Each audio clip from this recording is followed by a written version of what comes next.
Malam itu sunyi.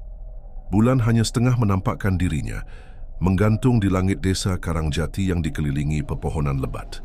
Angin bertiup perlahan, membawa aroma tanah basah yang bercampur dengan kesunyian yang menusuk telinga. Di ujung desa, berdiri sebuah rumah tua besar peninggalan masa kolonial Belanda.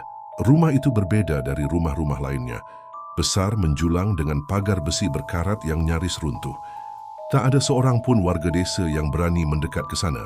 Orang-orang percaya rumah itu punya penunggu. Mereka menyebutnya genderuwo. Cerita tentang rumah tua itu sudah turun-temurun. Konon, puluhan tahun lalu seorang bangsawan kaya raya tinggal di sana bersama keluarganya.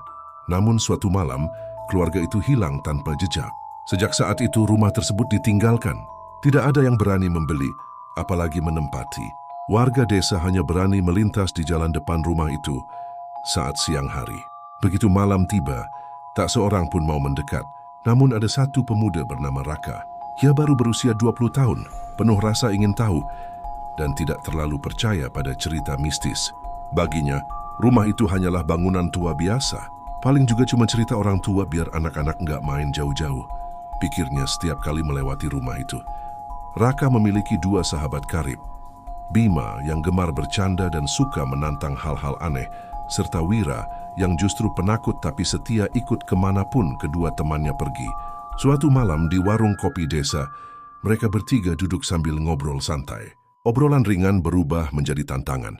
Aku dengar semalam ada yang lewat depan rumah tua itu.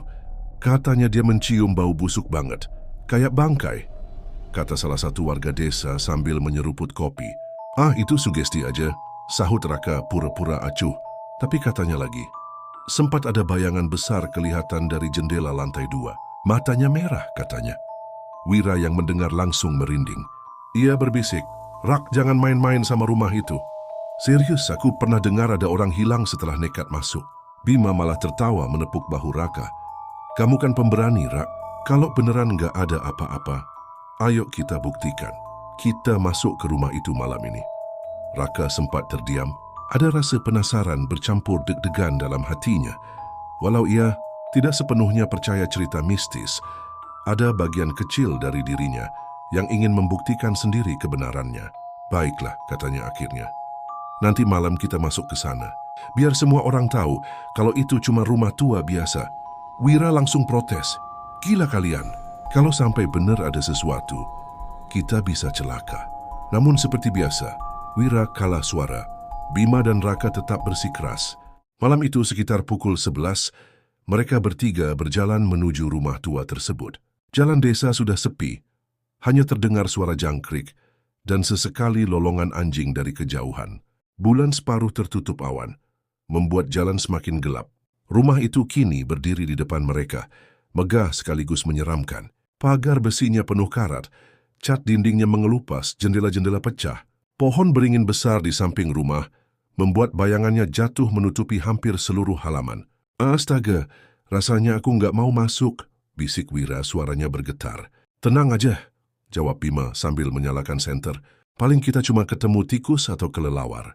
Raka yang memimpin mendorong pagar berkarat itu. Bunyi kriik yang nyaring membuat bulu kuduk mereka meremang. Mereka menapaki halaman yang dipenuhi rumput liar setinggi lutut. Ketika mereka tiba di depan pintu kayu besar, Raka meraih gagang pintu. Dengan sedikit tenaga, pintu itu terbuka, mengeluarkan suara berderit panjang yang seakan-akan memanggil sesuatu dari dalam kegelapan. Begitu masuk, hawa dingin langsung menyambut. Bau lembab bercampur aroma busuk, membuat perut mereka mual. Senter menyinari dinding yang penuh lumut. Perabotan tua berdebu, dan lantai kayu yang berderit setiap kali mereka melangkah. Aku nggak suka tempat ini, bisik Wira lagi, keringat dingin mulai membasahi keningnya. Sudah, jangan banyak ngomong, balas Raka. Kita cuma sebentar di sini, habis itu keluar. Namun baru beberapa menit mereka berkeliling ruang tamu. Suara dak-dak-dak terdengar jelas dari lantai atas. Mereka bertiga langsung saling pandang. Itu apa? Tanya Bima, suaranya agak serak. Mungkin cuma papan kayu yang jatuh, jawab Raka meski wajahnya mulai tegang. Namun suara itu semakin jelas. Dak-dak-dak. Seperti langkah kaki berat perlahan menghentak-hentak ke arah tangga. Wira langsung mundur, suaranya nyaris menangis. Rak, aku nggak mau di sini. Ayo keluar. Senter Raka tiba-tiba berkedip-kedip. Cahaya meredup lalu menyala lagi. Dalam sekejap, mereka melihat bayangan besar melintas di dinding lebih besar dari tubuh manusia biasa. Bima yang biasanya santai kini ikut panik. Aku rasa itu bukan tikus, Rak. Belum sempat mereka bereaksi, pintu belakang rumah tertutup keras dengan suara blam, membuat mereka terlonjak. Rumah itu kini benar-benar terkunci. Pintu yang menutup keras itu membuat Wira langsung menjerit kecil. Nafasnya memburu. Keringat dingin bercucuran di pelipis. Rak, kita harus keluar sekarang. Aku nggak peduli sama tantangan bodoh ini, katanya setengah berteriak. Bima mencoba menarik pintu, namun percuma, seperti ada tenaga besar yang menahannya dari dalam. Ia mendorong, menendang, bahkan mencoba memutar gagang pintu dengan sekuat tenaga, tapi pintu itu seakan melekat pada dinding. Tidak mungkin, padahal tadi bisa dibuka dengan mudah, gumamnya sambil menoleh ke Raka. Raka menelan ludah, meski ia berusaha tetap tenang, dadanya berdebar kencang. Ia tahu ada sesuatu yang salah dengan rumah ini, namun rasa penasaran lebih besar daripada rasa takutnya. Mungkin kita harus cari jalan lain. Ayo ke atas, ujarnya akhirnya. Ke atas? Wira hampir menangis. Kamu gila. Suara itu jelas-jelas dari atas, Ra. Namun Raka tidak menggubris. Dengan langkah hati-hati, ia mulai menaiki tangga tua yang berderit setiap kali diinjak. Bima mengikuti dari belakang, sementara Wira terpaksa ikut, meski wajahnya pucat pasi. Tangga itu membawa mereka ke lantai 2 yang gelap gulita. Cahaya senter hanya mampu menerangi sedikit ruangan berdebu dengan wallpaper yang sudah mengelupas. Udara di atas terasa lebih berat, lebih dingin dan bau anyir semakin menusuk hidung. Tiba-tiba terdengar suara napas berat. Heha, heha. Suara itu begitu dalam seperti napas makhluk besar yang tengah mengintai. Mereka bertiga berhenti seketika, tubuh membeku. Rak, kamu dengar itu kan, bisik Bima, suaranya bergetar. Raka mengangguk perlahan, menyorotkan senter ke arah koridor panjang di depan mereka. Pada ujung koridor itu, terlihat sebuah pintu setengah terbuka. Dari dalamnya terdengar napas berat itu, disertai suara gesekan seperti sesuatu menyeret tubuhnya di lantai. Wira mundur beberapa langkah. Aku nggak mau ke sana. Aku serius, Rak. Kita harus turun lagi. Kita cari cara keluar dari jendela, terserah. Asal jangan ke arah suara itu. Namun sebelum mereka sempat mengambil keputusan, pintu setengah terbuka itu tiba-tiba bergerak pelan, seakan ada sesuatu dari dalam yang mendorongnya. Senter Raka bergetar di tangannya. Dalam cahaya redup, mereka melihat bayangan besar bergerak di balik pintu. Tinggi, dengan bahu lebar, rambut panjang kusut menutupi sebagian tubuhnya. Lalu, 2 titik merah menyala muncul dari kegelapan mata itu. Wira langsung teriak histeris, menutup wajahnya dengan tangan. Bima terpaku, kakinya gemetar, sementara Raka hanya bisa berdiri mematung, tubuhnya kaku seolah lumpuh. Makhluk itu mulai melangkah keluar. Setiap langkahnya membuat lantai kayu berderit keras, bahkan bergetar.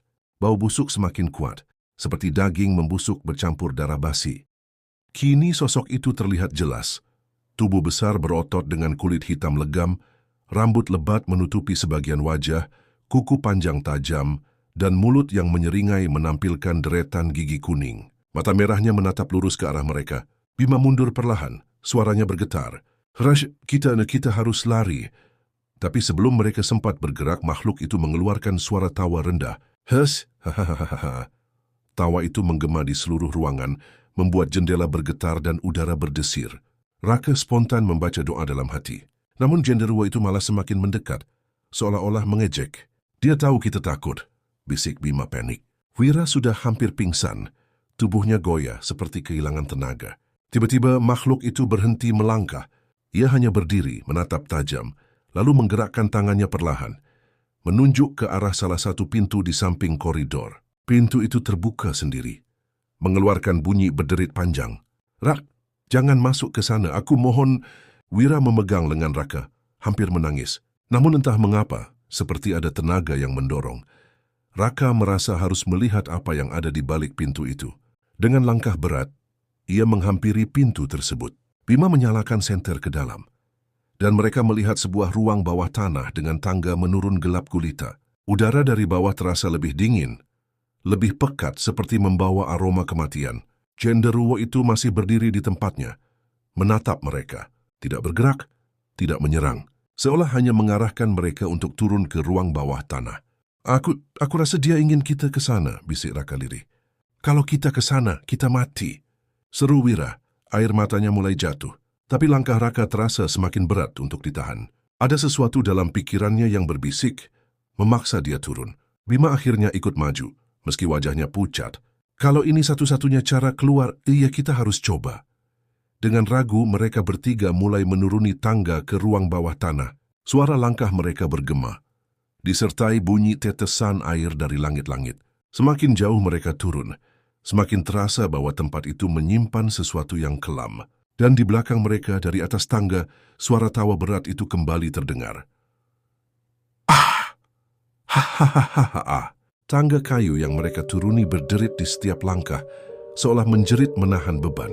Udara di bawah semakin dingin, menusuk hingga ke tulang. Bau tanah basah bercampur dengan aroma besi berkarat, membuat dada mereka sesak. Wira nyaris tidak mampu menahan tangis. Ia memegangi lengan Raka erat-erat, tubuhnya bergetar hebat. Rak, kita jangan ke bawah, aku nggak kuat lagi. Aku takut sekali. Raka menggenggam senter lebih kencang. Cahaya kuningnya bergetar, menyoroti dinding sempit yang terbuat dari batu bata tua, lembab dan berlumut. Ia sendiri sebenarnya ingin berbalik, tapi rasa penasaran yang kuat membuat langkahnya tidak berhenti. Aku juga takut, Wir, bisiknya lirih. Tapi kita sudah di sini. Kalau ini jalan keluar, kita harus coba. Bima yang berjalan di belakang menelan ludah. Aku merasa kita bukan sedang mencari jalan keluar, tapi sedang dijebak. Ucapan itu membuat suasana makin berat, namun ketiganya sudah terlalu jauh untuk mundur. Setelah beberapa menit menuruni tangga, mereka akhirnya tiba di sebuah ruangan luas di bawah tanah. Cahaya senter menyapu ruangan itu, menyingkap pemandangan yang membuat mereka tercekat. Di tengah ruangan berdiri sebuah peti kayu besar berukir, usang namun masih utuh. Di sekelilingnya terdapat lilin-lilin yang sudah padam, meninggalkan bekas lelehan di lantai. Di dinding tergantung beberapa lukisan tua yang warnanya hampir pudar, memperlihatkan wajah sebuah keluarga bangsawan. Seorang pria, wanita, dan dua anak kecil. Namun yang paling membuat bulu kuduk mereka merinding adalah tulisan besar di dinding, ditorehkan dengan sesuatu yang tampak seperti darah kering. Ia adalah penjaga kami, jangan ganggu tidurnya. Wira menutup mulutnya, hampir muntah. Astaga, ini apa, Rak? Apa maksudnya semua ini? Raka mendekati peti itu perlahan. Ukirannya indah, namun ada simbol-simbol aneh di sisi-sisinya, seperti lambang kuno yang tidak ia kenali. Saat ia mencoba menyentuhnya, hawa dingin menyambar telapak tangannya. Jangan sentuh, seru Bima cepat menariknya menjauh. Aku nggak yakin itu peti biasa. Tiba-tiba terdengar suara gedebuk keras dari langit-langit ruangan, seakan sesuatu yang berat sedang berjalan di atas mereka. Debu jatuh dari sela-sela kayu, membuat ruangan bergetar. Itu dia, bisik Wira, wajahnya semakin pucat. Dia ada di atas kita. Seolah membenarkan ucapannya, suara napas berat itu kembali terdengar. Kali ini jauh lebih keras. Cahaya senter Raka bergetar. Sekilas, ia melihat bayangan besar menutupi dinding ruangan bawah tanah itu. Mata merah kembali tampak, seolah menatap mereka dari kegelapan. Apa yang dia mau dari kita? Tanya Bima. Suaranya gemetar. Raka memandang ke arah peti, lalu ke tulisan di dinding.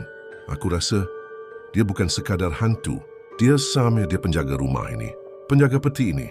Wira menangis pelan. Kenapa kita harus masuk ke sini? Kenapa kita nggak dengar orang-orang desa saja? Suasana semakin mencekam ketika tiba-tiba peti itu berguncang sendiri. Suara duk, duk, duk terdengar dari dalamnya seperti ada sesuatu yang mencoba keluar. Mereka bertiga terlonjak mundur. Rak, petinya bergerak. Jerit Bima. Raka memandang dengan mata terbelalak. Hatinya berteriak untuk lari, tapi kakinya terasa berat. Ada sesuatu dalam dirinya yang ingin tahu apa yang tersembunyi di dalam peti itu. Namun sebelum ia sempat mendekat lagi, suara berat menggema memenuhi ruangan. Pergi! Suara itu dalam, rendah, dan menggetarkan lantai di bawah kaki mereka. Senter Raka padam seketika. Gelap total. Wira menjerit histeris. Aku nggak mau di sini. Aku mau keluar! Dalam kegelapan, mereka hanya bisa mendengar suara langkah berat mengitari ruangan. Dak, dak, dak, bau busuk semakin kuat membuat mereka nyaris pingsan. Raka buru-buru menepuk-nepuk senter hingga menyala kembali. Dan ketika cahaya kembali hadir, mereka melihatnya, Sosok genderuwo berdiri hanya beberapa meter di depan mereka. Tubuhnya menjulang besar. Matanya merah menyala. Mulutnya menyeringai dengan gigi-gigi panjang yang mengerikan. Rambut hitam kusutnya hampir menutupi seluruh dada. Kuku panjangnya berkilat dalam cahaya senter. Yamsi tidak bergerak, hanya menatap mereka. Namun yang membuat Raka gemetar adalah tangan besar genderuwo itu. Ia tidak mengangkatnya untuk menyerang, melainkan menunjuk lurus ke arah peti. Seolah-olah ia ingin mengatakan, jangan buka, jangan ganggu. Bima menelan ludah. Rak, aku rasa dia nggak mau kita di sini. Kalau kita tetap tinggal, kita bakal mati. Raka mengangguk perlahan. Ia mencoba memberanikan diri berbicara. Meski suaranya bergetar hebat. Kami minta maaf. Kami tidak tahu, kami tidak akan ganggu lagi. Genderuwo hanya menatap diam. Lalu ia mengeluarkan suara rendah, semacam erangan. Sebelum perlahan mundur ke dalam kegelapan, mata merah itu masih menatap mereka beberapa saat sebelum akhirnya lenyap. Suasana hening kembali. Namun ketiganya tahu mereka tidak sendirian di sana.